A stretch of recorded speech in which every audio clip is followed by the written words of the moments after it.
Hello guys, ഞാൻ പുതിയതായിട്ട് മേടിച്ചൊരു new ആയിട്ടുള്ള ലിപ്സ്റ്റിക്ക് നമുക്കൊന്ന് ട്രൈ ചെയ്ത് നോക്കാം. അപ്പോൾ ഞാനിത് കുറേ ആഗ്രഹിച്ച് മേടിച്ചാണ്. കളർ പോപ്പിൻ്റെ ഒരു ലിപ്സ്റ്റിക് ആണ് കേട്ടോ. കളർ പോപ്പിൻ്റെ ഒരു ലിപ്സ്റ്റിക്കാണ്. കളർ പോപ്പ് ഇപ്പോൾ ഇന്ത്യയിൽ അവൈലബിൾ ആണ്, നൈക്കയിൽ അവൈലബിൾ ആണ് കേട്ടോ. അപ്പോൾ നിങ്ങൾക്ക് ആർക്കെങ്കിലും കളർ പോപ്പ് മേടിക്കണമെങ്കിൽ നൈക്കയിൽ അവൈലബിൾ ആണ്. എല്ലാവരും ഒന്ന് ചെക്കൗട്ട് ചെയ്ത് നോക്കുക. അപ്പോൾ ഇത് ക്യാമി എന്ന് പറഞ്ഞിട്ടുള്ളൊരു ഷെയ്ഡാണ്. ഇത് അതിൻ്റെ ലിപ്സ്റ്റിക്കാണ്. നല്ല ഫേമസ് ആയിട്ടുള്ളതാണ് കേട്ടോ. കുറേ പേര് ഇൻ്റർനാഷണലി ഇഷ്ടമാണ്. അഫോർഡബിൾ ഡ്രഗ് സ്റ്റോർ ആയിട്ടുള്ള റെക്കമെൻഡ് ചെയ്യുന്ന ഒരു ലിപ്സ്റ്റിക്കാണ്.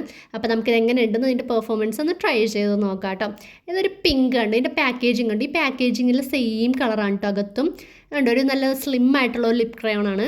ഇത് നല്ല സ്ലിം ആയതുകൊണ്ട് തന്നെ നമുക്ക് നല്ലോണം അപ്ലൈ ചെയ്യാൻ പറ്റും ഈസി ആയിട്ട്. അപ്പോൾ ഇതിൻ്റെ കളർ കണ്ടപ്പോൾ എൻ്റെ ഹൃദയം തകർന്നു പോയി ഗായ്സ്. ഇത് ഒരിയാതെ ഒരു ഓർക്കിഡ് കളറും എന്തുകൊണ്ട് ഒരു പിങ്ക് ആണെങ്കിൽ എന്തോ ഒരു അപാകതയുള്ള ഒരു കളറാണ്. എനിക്ക് നല്ല വാഷ് ഔട്ട് ചെയ്യുന്നുണ്ട്. പിന്നെ ഇതിൻ്റെ ടെക്സ്ചർ എനിക്ക് തീരെ ഇഷ്ടമല്ല. മാറ്റ് ആണെങ്കിൽ പിന്നെ അത്ര വൃത്തികേട് അറിയില്ല അവന്.